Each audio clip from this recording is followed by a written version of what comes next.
Today's hearing on ensuring aviation safety in an era of unmanned aircraft systems. I'm pleased we're here this morning to address this important and timely topic of the safety of UAS in the national airspace. The number of unmanned aircraft being sold in the U.S. is staggering. According to one industry group, the number of UAS sold this year could reach 700,000. That's a 63% increase over last year. Other reports suggest that figure will soon reach 1 million. And it will continue to grow. So the natural question becomes, who are flying these million-plus unmanned aircraft? Many, as we're going to hear, are responsible and safe users. These include serious hobbyists, such as those represented by the Academy of Model Aeronautics, who are here today, and commercial users with a financial interest in safe, responsible operations. But unfortunately, they also include people who are not familiar with the rules of aviation or concepts of aviation safety.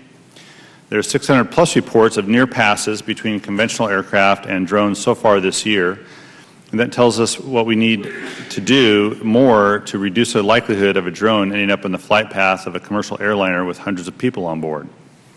These 600-plus pilot sightings suggest that allowing anyone to fly a drone on or near the nation's airways is like letting people drive remote-controlled model cars on the interstate. Unless more is done, it is not if an accident will happen, it is when. Committee staff found some pilot reports in NASA's aviation safety reporting system of some pretty scary encounters.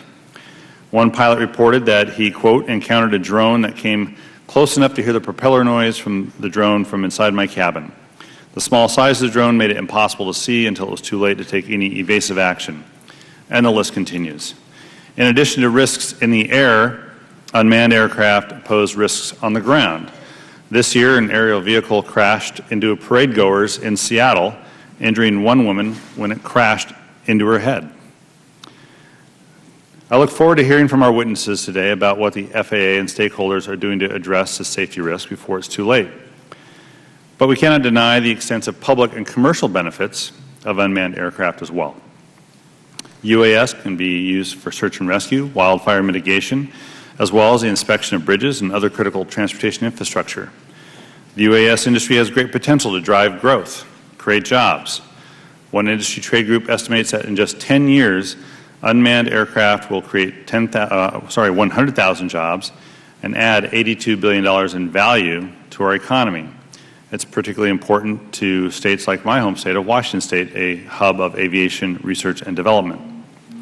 This committee has an enormous opportunity to be proactive, to listen to these experts today, to understand what Congress can do to help keep our nation's skies safe, and produce legislation about UAS that will reflect our safety agenda while doing no harm to a promising industry. The FAA Act of 2012 directed the FAA to safely integrate unmanned aircraft by 2015 and required the agency to issue regulations on small unmanned aircraft. While FAA expects to issue this delayed rule next year, this action will provide regulation to safely implement primarily commercial operations. The question I hope we get at today is what should Congress do and what can FAA do as well to ensure the safety of recreational UAS operations.